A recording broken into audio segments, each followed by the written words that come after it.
Hi, it's Pete Cohen here. You join me for a very, very special Mi365 podcast. As many of you know, I've been doing podcasts for a long time. With the Mi365, we're way up into the 120s of inspiring people all over the world. But my dad has always said this, it's not what you know, it's who you know. And my business partner, Ben Davis, contacted me a few weeks ago and he said, look, you have got to interview this guy. He's on this TV series on Channel 4, SAS, Who Dares Wins. And I said, Ben, it would be great if we could sort that out. And we have sorted it out. And we have the amazing Jonny or Jonathan Davis here with us this evening. Jonny, thank you so much for joining me. How are you? Oh, no, pleasure's all mine. I'm very, very good. Very good indeed. Thanks for having me on. Well, you know, we have people all over the world, and our kind of mission statement with what we're trying to do is just inspire people to be better than their best. And sometimes it's quite hard for people to tap into the potential that they have to do things that they couldn't normally do. So you actually yesterday won, along with one of your colleagues, Matt, the third series of Who Dares Wins, which I watched it yesterday and I was blown away. Tell us a little bit about the program first of all, and then let's get stuck in to find a little bit more about you. Yeah, so the program is originated from a book that was originally written by a series of ex-Special Forces operators who worked across the SAS and the SBS, which is the naval version of kind of the British Armed Forces. The notorious world-renowned selection process kind of takes place to become a member of the SAS after usually having previously served in kind of an army regiment, the Paras, Royal Marines, and is known to be what most would say the most hardcore physical and mental process that any human can go through. It's kind of known as the hardest job interview, if you will. And so over the course of those 6 months in a selection process, they will undergo a lot of physical fatigue tasks. This could be anything of, continuous running with weight, and then mental duress tasks could be having to make decisions whilst under interrogation, sleep deprivation, starvation, dehydration, and then be able to carry out all of these very kind of intense tasks under that pressure. Yeah. And obviously at the end of it, there's a very, very high rate of dropout across selection. And so what happened was a number of these individuals wrote a book, became very successful, and the TV company Channel 4 in the UK decided to make this into a television show, whereby they would go and from applicants screen physical fitness and mental fitness down to a select number of 25 individuals from all around the country, various different disciplines and backgrounds and ages, and basically put together a very condensed version of that selection process into a 2-week span. And basically, you are thrown in at the deep end from minute one. We'll obviously get onto a series of things that you end up doing. And essentially what it is the only way out of that process is that either you go on to pass it or you voluntarily withdraw from it. Yeah. And that's basically you're given a number and that's all that you're known by for the time that you're on that selection course. And when you want to ring the bell and give up, you take your armband off with your number on and you say IVW and you go and give it to the instructor and then you're done. So I think that it's something that so many people are all fascinated with as far as the SAS, especially men, right? It's that whole thing when you want to be a soldier, you want to be the best, and they are the best of the best. I've actually been quite fortunate to train when I did my personal training qualification and my fitness instruction. I did it with a whole lot of people from the SAS, and they were absolutely mental, and I became fascinated by their psychology, how they had the mental strength to do things which often people wouldn't do. Now, when I read a little bit about you, you're 24, right? Yeah, 24. 24 from Brighton. And I read in something that they wrote in the local paper today that you watched the first series or the second series and you basically said, I can do that, right? Yeah, so it's kind of been an on-running joke. My dad and me always, when I grew up as a child, I was always fascinated with the armed forces.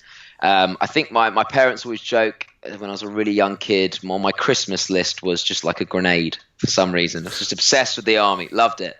And I then went to a military kind of college. So the college that I went to throughout the First and Second World War was renowned for supplying officers to the British Army, have a very high number of individuals that go on to Sandhurst, and obviously they make a career in it. And that was something that I was definitely interested in doing. Obviously, throughout my teenage years, me and my dad would then watch TV shows that were all about the SAS. They used to have the old ones with Eddie Stone, and read all of the books. Could be from Andy McNabb to just kind of general SAS and Special Forces books. And so we started watching the first season of SAS Who Dares Wins, which was based in the Brecon Beacons, which obviously is notorious one of the areas that real selection does happen. The fan dance of the penny fan is one of the most kind of iconic Brecon Beacons marches that they have to go on do for selection. And we would just watch the series season after season. And then it got to season 2 and they were in, I think, the Ecuadorian jungle. Yeah. And I was watching it and I was just thinking, you know what? I think I could do that. I could do that. And then I used to say it whenever it was on every week. I'd be like, I reckon I could do that. I could do that too. And then it basically got to the end of the show, and a few weeks after that season had finished, I got a text message from my dad saying, they're doing applications. It's time to put your money where your mouth is. You think you can do it? Why don't you apply? And I thought, you know what? I think I will. And the rest is history. Yeah, and there's so many things going through my head that I want to ask because I'm always interested in when someone's good at something, I want to understand, what's their process? What is making it happen? So, I mean, let's just start with this. So, if for those of you that haven't watched it, go and watch it because it's really, really interesting. Everyone, or lots of people, love the whole idea of what these people actually do with SAS Training. But this program has really given people the opportunity to get an understanding of what people go through. And what I saw yesterday, some of those things. Just tell us some of the obstacles or some of the challenges that you were given. Yeah, I mean, you've got to remember as well, everybody's coming from a very different background. So, there are some tasks that may favor others and you just got to be an all-round individual. And so, just to name off a few, within a couple of your jumping out of helicopters that are, straight over kind of rivers and such, you're having to fight, not in a boxing sense. This is simply just headshots with another individual until one of you falls down. You're going on 10-mile runs every single day or so with, various weight in 35 to 40 degree heat. We were running up and down mountains, carrying people up and down mountains. We fast rope descended off of a 250-foot dam. We basically had to fall backwards blindfolded off of a high up kind of platform into water. We had to do 20 hours of non-stop interrogation where there was sleep deprivation. The whole way through, they're starving you, dehydration. There's then a series of different what they refer to as sickeners, which are basically physical endurance exercises that don't stop until a certain number of individuals quit. And the whole way through this, you're being psychologically profiled. They're taking you in the middle of the night during your sleep deprivation with a hood on to then be interrogated, questioned, and barraged. They're basically trying to break you, Yeah. And the thing that interests me most about any human being isn't what you've achieved. For me, it's like, what did you have to overcome in order to achieve something? What did you have to find in yourself to do something which maybe you didn't think you could do? And, I saw this in my wife, right where I'm literally 2 feet from here. 6 years ago, my wife had a massive seizure, rushed to hospital, given 18 months to live, 6 years cancer-free, which is amazing. But it's what she found in herself to deal with the situation, and what I found in myself to help her deal with the situation, to find a solution outside of the box from what everyone else was doing. And but we had to find a situation like that for us to tap into something that was already there. And my wish, I suppose, is more people would tap into that inner strength that they have every day to do great things to make the world a better place. So you didn't crack, or you didn't look like you cracked. I suppose they couldn't figure you out, and that's something that you see, that the people in charge, all the SAS people, you could see quite clearly they just couldn't figure you out, and I really loved that and I want to understand why that is. But let's go. Let my excitement just calm down a little bit. Let's go back a step, and I asked you this when we spoke very briefly last week on the phone. Where did you feel that you learnt this ability to deal with things that are difficult? Where did that come from? Do you think you were born with it, or do you think that's something you learn, or a bit of both? I think as I've got older and you meet other people and you understand how they react to certain situations and stimulus and such like that, I do believe that there is an element of it that is genetics. I do believe, to what percentage, I think it varies individually, but I do think there's always a grounding. Now, that being said, there's definitely an argument that says that it is something that you can train, that you can over time, usually due to exposure to experiences, is where you end up kind of governing that. I think that for me, ever since I was very young, at first I would always panic and worry about things all the time. Like, when you're a kid and you have exams and you have school exams and all of this such. And I just remember, no matter what was going on in my life, whether, I was acing my exams, I was in like a good relationship, had great friendships, something like that, I'd always find something that would like make me not necessarily down, but not as happy as I should be about how good things are.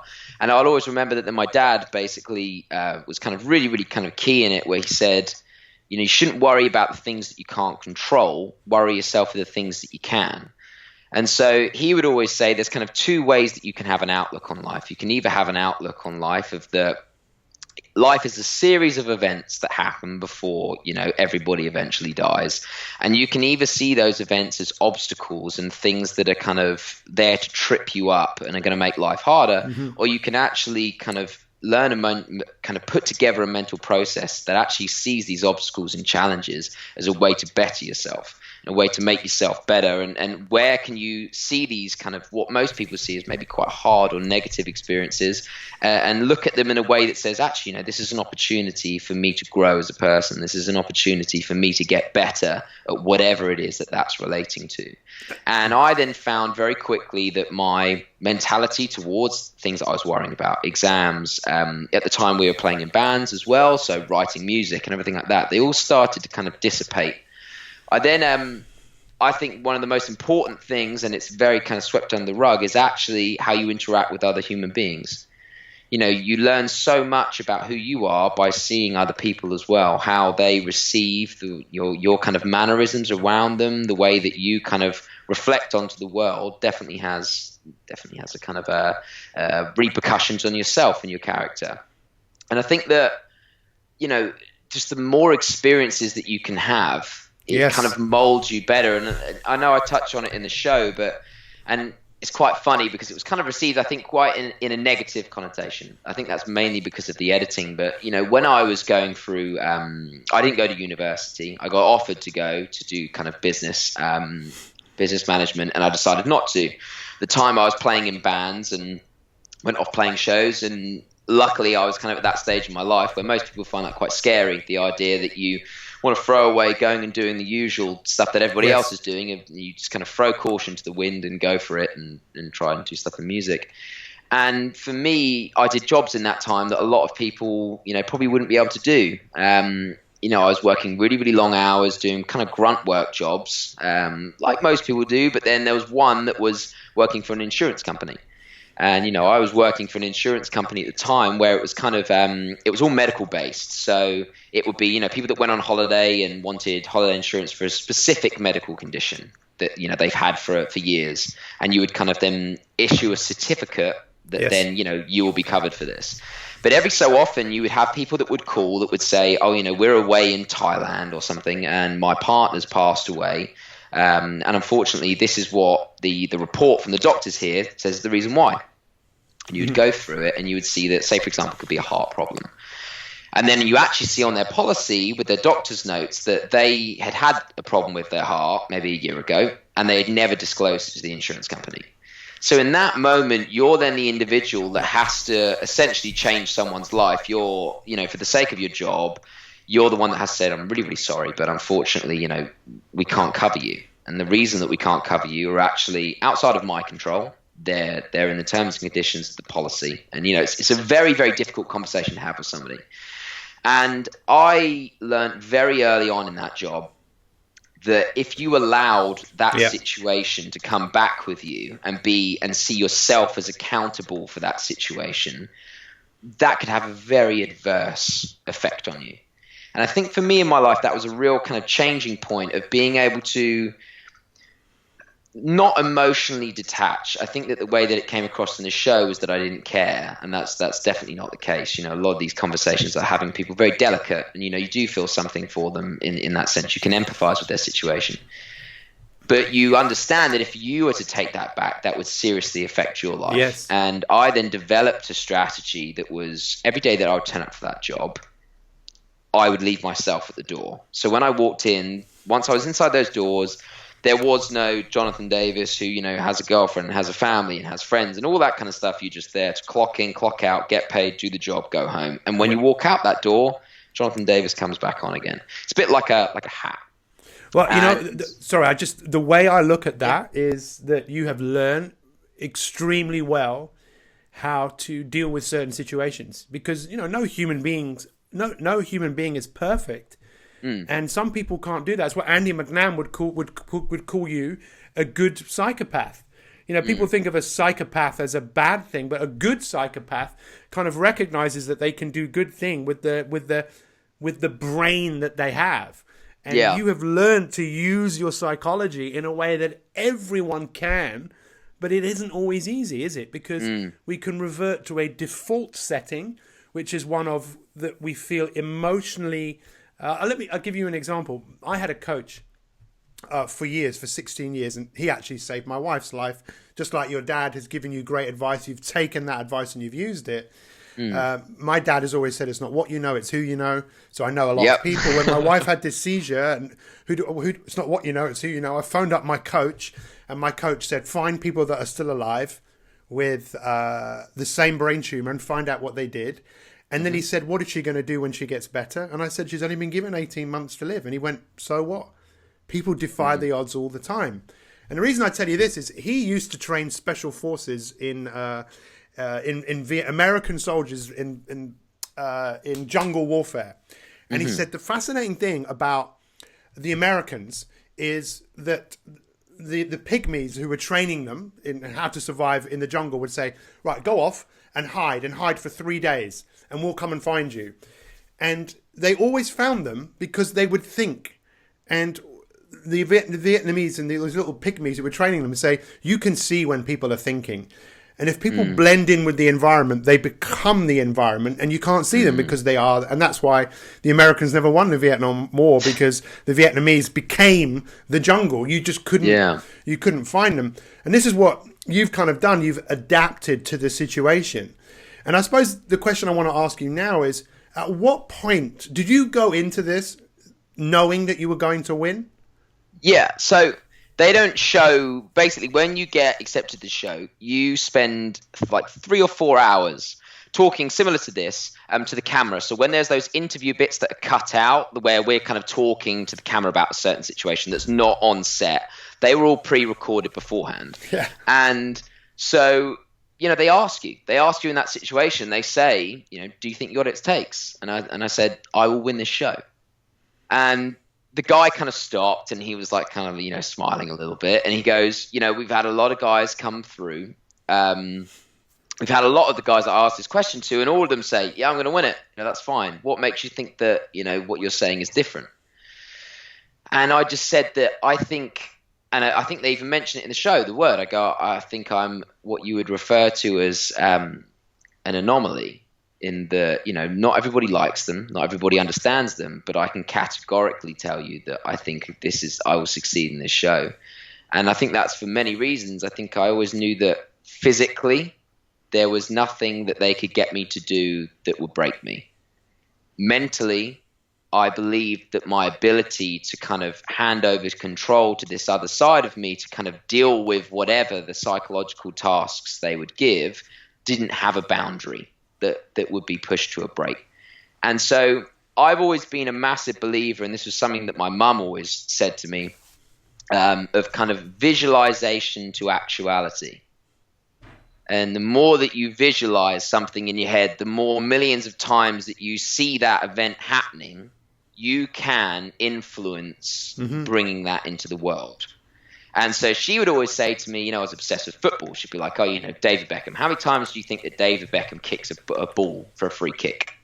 And I was like, millions of times. And she was like, okay, now how many times do you reckon that David Beckham sits there or lays in bed at night and imagines kicking that free kick in a perfect motion in like the most stressful environment, like taking that penalty, taking that free kick. He does it millions upon millions of times.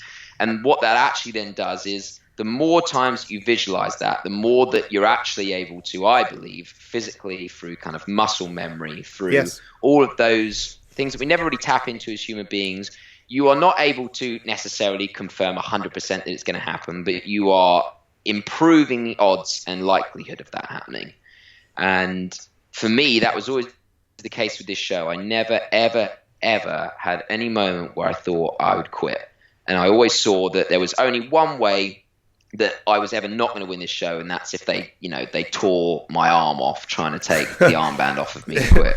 It's so great to hear people like yourself talking about this, especially, the fact that you're young and you've obviously got a very wise head on your shoulders. And what I suppose there must have been certain situations where you didn't know exactly what was going to happen, but it almost didn't matter because you just told yourself, I can deal with this. And this is something that we look to help people with, which is their identity. It's like having an identity of who you aspire to be and knowing that that's like me and that's who you are and that's who you become. And that's quite clearly in your mind what you do. You identify with this person who is a winner and cannot be beaten by anything.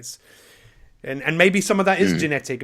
I think maybe some of it is, but the reality is that's only going to take you so far because you need to train, and you have trained your mind. And I know you train your body. You're massively into CrossFit, aren't you? And you're a trainer. Yeah, so I think I am a CrossFit trainer as well. I think that if you're looking at a physicality element, the thing that was so brilliant about CrossFit in this show is, as you say, we had no idea what was going to be thrown at us. You have no idea what physically you're going to be asked to do. And so there were a lot of fit individuals in the show. There were guys that, equally as fit, more fit than I was. And I think that some of them, perhaps their training and fitness was very specific to a certain area. So, that could have been bodybuilding, could have been running, could have been, marathons, could have been boxing, whatever it is.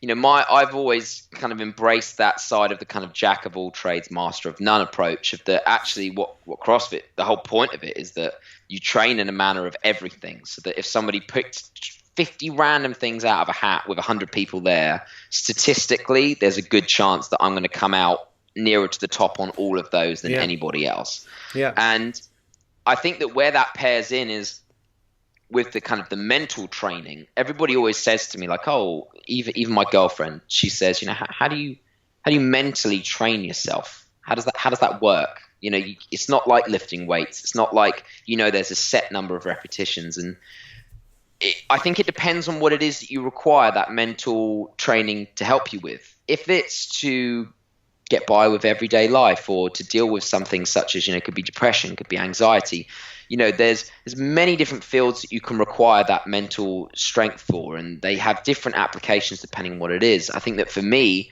it was that I've always had this ideal of that you need to be comfortable with the uncomfortable. Yes. And so especially in this regard of going and doing selection in the SAS, this is the stuff that, is meant to be at the boundaries of what physically you want to do. And that's where, as soon as you hit that point, that's where mentally you start to have all these things come in your head of like, oh, this hurts, like, I should stop, or I think I'm at, my boundary, I'm at my threshold. And so they have this idea of that's where you're actually training. So whenever I go into the gym, I will never go and do things that other people would want to do. So they have this idea of like do things today that others won't, so you can do tomorrow what they can't. It's like there's this athlete called Matt Fraser that says that a lot. And it's this idea of that I could walk into a gym and walk over to the dumbbells and do some bicep curls or some tricep curls, maybe go and do a few sets of 100 meters running and do some squats or some pull-ups. And, sometimes you do that, but what if actually instead when you come in, you go and do stuff that nobody wants to do? Nobody wants to do 100 pull-ups for time and then run 5 miles with a weight vest on, or, do a 10K row as fast as they can. Like nobody wants to do those things, and they don't want to do them because they feel really shitty. Yeah. But I see it as that when you get to that point in those movements, in those workouts, where it gets horrible, where you think you're not even halfway through and it feels like rubbish, and there's no one training with you. You're in there on your own. So I train in this kind of, obviously CrossFit's typically industrial estate kind of areas. They're referred to as kind of boxes. They're not glossy Globo gyms. Yeah. And ours is this kind of cold industrial estate warehouse. And where I coach, I'll turn up before a session or I'll stay afterwards when there's nobody else around. And I won't put any music on. I won't do anything like that that's going to make it easier. And I will just zone out and basically go to what you refer to as the pain cave. So the pain cave is not the beginning of the workout. It's always at a certain area of it. Yeah. And you basically got to learn how to endure staying in that for as long as possible. And you're only training when you're in that part. So then when I got to the show and people, by day 6, day 7, you haven't eaten, you haven't slept, and you're being asked to go and run up a mountain with 10, 20 kilos on your back, it's just another day. It's just like any other day of training. I saw that, and I saw you always were ahead, and all the things that I saw, you went ahead of everybody else. How aware were you that you were probably psyching the people out that you were with? I love it because I always thought, I'm not a huge person. I'm not like a bodybuilder. Not like Matt. I mean, Matt was the guy. Matt's a very, very, very kind of well chiseled. I mean, he's in great shape. Not just bodybuilding. He's incorporated a lot of kind of what you call engine building. So he's done a lot of the cardio work, which a lot of bodybuilders don't. A lot of them you refer to as what's kind of called disco muscles. Yeah, they look great, but actually their kind of real world application is pretty limited. Not to say that there's not a lot of determination, focus, and hard work that goes into it, which obviously is applaudable. But, to go and do the show, it's not the ideal kind of thing if then you're running a lot. And so I always looked at these situations as I've never been a big kind of guy, but my body weight to strength ratio is very, very different to most people. So, I weigh 70 kilos, but I'll be deadlifting 180, 190. Olympic lifts of like snatching and such, I'll be doing well over body weight. And my application then for things such as running or pull-ups or carrying another individual of roughly the same weight, it is on average to the normal person extremely good.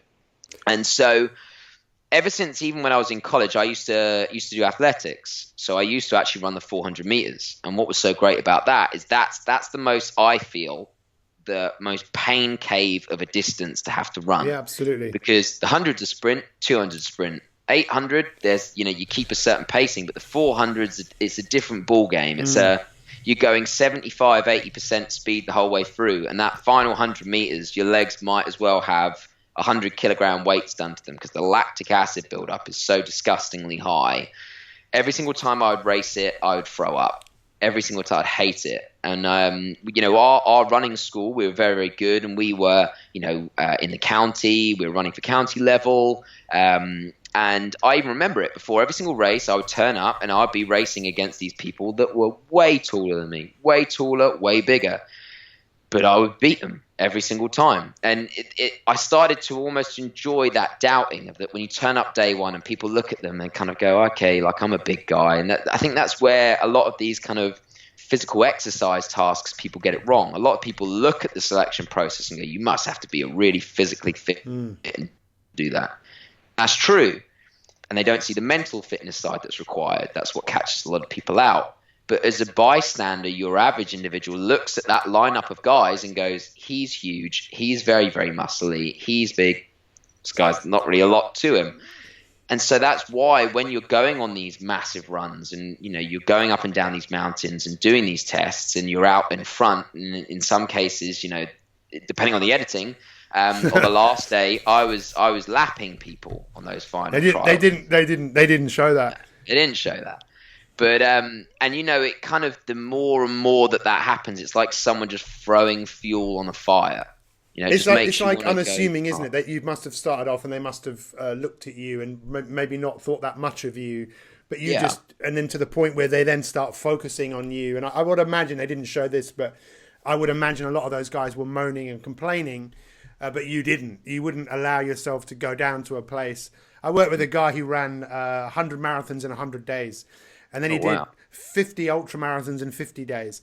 And, people would say to him like, "Oh, it must have been really hard, really difficult," and he's like, "Why would you ask me that question?" You do what you have to do, and that's what life gives us the opportunity, right? It gives us the opportunity to test ourselves. And I must just ask you, actually, when you ran 400 meters, did you ever run against? Because I work with Sally Gunn on 400 meter hurdle. I work with Ewan Thomas, Mark Richardson, all 400 meter runners. Did you ever race against Finley Gunnell, who's because they live in Stenning, which is you live in Shoreham, right? Yes, I think he's an 800 Brighton College. I think he's an 800 meter runner. I would assume not. Anyway, it doesn't matter. It's got nothing to do with anything. It is a small world. So what I'd love to find out from you now is what is next. That there's this thing like the hero's journey, right? Where we watch films because we see a hero, we see someone going on a quest, we see them doing something which maybe they didn't think they could do. You were anonymous to that because you knew you could do it, but now you've done this thing and you've come back. What is next for you? What is it that you want to do with what you've done? Yeah, so before kind of the show had started, I've been thinking about, and maybe in an arrogant kind of sense, like, so when you win it, you got to do something with it. You can't let these opportunities just kind of slide through your fingers. Yeah. And so I put my head together and I was, thinking about stuff. And eventually I would love to lead to a point where I'm coaching a lot more. Obviously I have a day job still. So I'm still, I get like a business development manager. And I now work for a digital design agency. But, in the evenings, that's when I do coaching. That's when I train. And my end goal would be great to own a CrossFit box, kind of own a gym, and obviously be able to, make that my full-time job. But alongside that from the show is that what we're kind of working towards is this ethos that we set up called pay the man. And that's a saying that's used a lot in the Navy SEALs. So CrossFit originally derived from a fitness regime called SEALFit, which was used by, the Navy SEALs and the police and the fire departments and such in the US and various different special forces operations around the world to help them get into shape and stay in that all-round fitness. And so pay the man is basically this ethos of the, nobody wants to have to work out every day. Some people love it. I'm one of them. But a lot of people, you have to allocate a point of time in your day to do it. And basically, when you do that hour of exercise, don't go and do something that's easy. Don't go and do something that's just take the easy route, take the simple road, and then clock in, clock out. Yeah. Choose something that's going to push you more than you did something yesterday. So each day you're kind of carving yourself kind of physically and mentally a little bit more, putting yourself out of your comfort zone. Kind of comes, I guess, from that saying of do something every day that scares you, kind of thing like that. And so pay the man is this idea that every single day the rent is due, okay? And the rent's due to essentially like hard work and the devil. It sucks. Nobody likes him. It's really, really crap, but it's got to be done. And so what we're doing is we basically have set up the website. So it's in the process of being kind of finished at the moment, which is paytheman.co.uk. And so first of all, we will be bringing out like programming of like, it's not going to be your average, do some press ups, do some sit ups, go for a run kind of situation. We're going to do one of how I prepared for the show of, for people that want to apply for the new season, which I know that they've put out the applications for already. So if you want to know what I did, this is how I prepared, and I'd suggest you do something along the same lines. Yes. So there'll be that. There'll also then be something that's a little bit more of like, what am I doing today? What am I doing to pay the man? Can you do it too? This is what I'm doing. If you're not quite at that level yet, here's some scaled versions that are appropriate for beginners and intermediates. But also what we then wanted to do was kind of create a bit of a different experience of kind of an information center. And so by that, typically a lot of these fitness platforms, programs and such, they silo themselves. So, you may be really interested to, boxing, for example. And you may have people that do boxing podcasts and such, but they kind of keyhole it to one kind of area.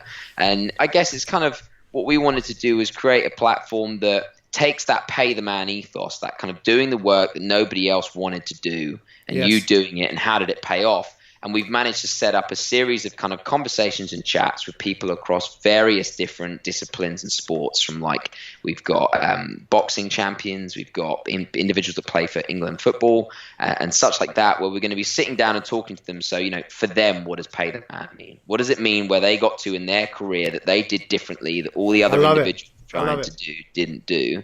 And so we've also got them from different kind of eras of their sport. So we've got champions from boxing that were kind of in the era of when it wasn't like it is now, where people stay in shape all year round, where nutrition's this massive thing that we've started to tap into in the modern age of, how can you tweak your diet in order to help your performance, and the understanding of injuries such as, head concussions and such. What was the training like back then, and how has it now changed in the modern era, and what would somebody now need to be doing of paying the man differently to everybody else in order to become that next big thing. Yeah.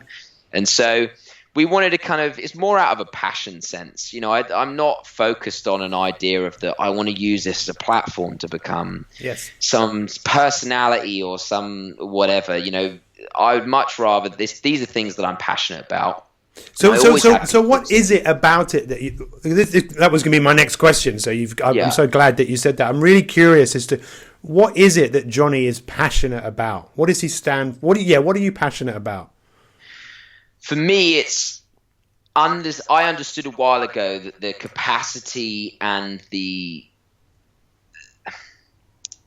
what the human body and mind is capable of is vastly past what people use it for. Yeah. Nowadays, obviously, in the modern world, everybody goes to a 9-to-5 job, sits at a desk, does that, goes home, sees their loved ones, maybe watch some TV, goes to bed.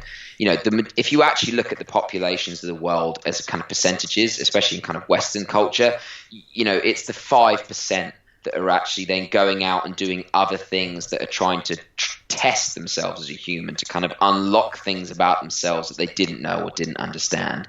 And so for me, I've always wanted to push the boundaries and understand, just how far can I push my body, obviously in a safe manner, and my mind to really discover. And in that, as you say, I think you did at the beginning, you discover a lot about who you are as a person. There's 7 billion people on this earth, and everybody is unique in their own way. It's a big enough lottery game to even be birthed on the planet. Well, one of the first podcasts I did was a guy called Joe DeSano. Joe DeSano started Spartan Races. The guy is unbelievable, a bit like you, but he's a lot older than you. And he always talks about the need for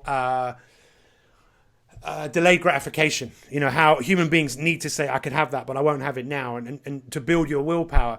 But he also talks about when people do the Spartan race or the death race. By the way, if you ever want to do the death race, I'm sure I can organize that for you, just because this is a race that you'd win it. They have a few hundred people do it, and only like 4 people finish it. He would absolutely, you would really get on well with him. But one of the things that he said is that when people finish things that they didn't think that they could do, they have this kind of awakening, almost like a spiritual kind of euphoric moment. Euphoric, that's the word. Some people would say spiritual, some would say euphoric, like, look what I can do. And it's like, that might not be for everyone, but personally, I can really relate to that. And what you've said to me today has made me realize, hey, you know what? I can make a couple of little tweaks there, and I'm going to take what you've shared with me and I'm going to do something with it.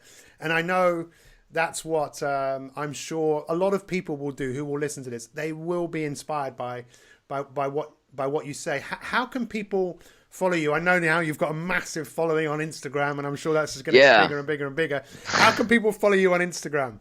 So Instagram, it's @ and then it's Jonny Davis, just JONNYDAVIS. I'm very active on Instagram, so especially moving forward, going to be posting a lot about how I'm working out, what I'm doing, and such like that. I think just one kind of point that I think is really kind of a testament to the show of what you touched on is that what was so brilliant about the show was that they knew when someone that was quitting was going to hand in their armband. They'd go up to them and say, I'm done, I'm holding it in. And every single time they would refuse it the first time. They'd say, no, you're not, put it back on, off you go. And the reason they did that was then the person may quit the next day, a couple of hours later. But what they wanted to instill in them is that was what you thought your boundary was. And so you went to go and give it in. And then you actually continued a bit further, and then you hit a new boundary. So actually where you thought you were and where you are 2 different levels, which I think, as you were saying, it's kind of, you learn this this ability of that actually, yeah, I can go a little bit harder. I can turn things up a little bit more, and I can go a little bit further. And that was what I thought was actually brilliant and a real testament to the show, is that for so many of the guys that overcame these massive obstacles, and all of us, I consider them brothers. And in the 2 weeks, I got to know them better than half the people I know for the last 15 years.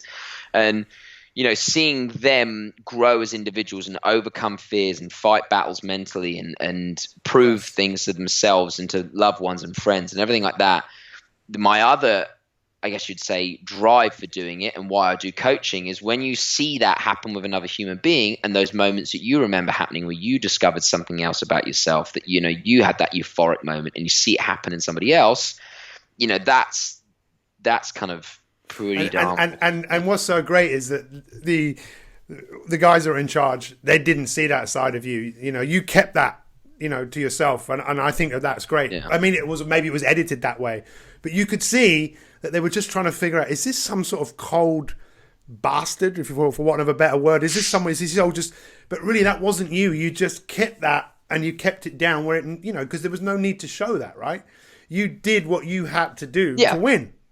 But I bet they realized that pretty soon afterwards, what a great person you are. I actually speak to a lot of them. So one of the instructors, I actually train with him sometimes now. So, he'll come to the gym with me, and I'll set out some of the workouts that we're going to do for that day, and I'll make them really shitty on purpose.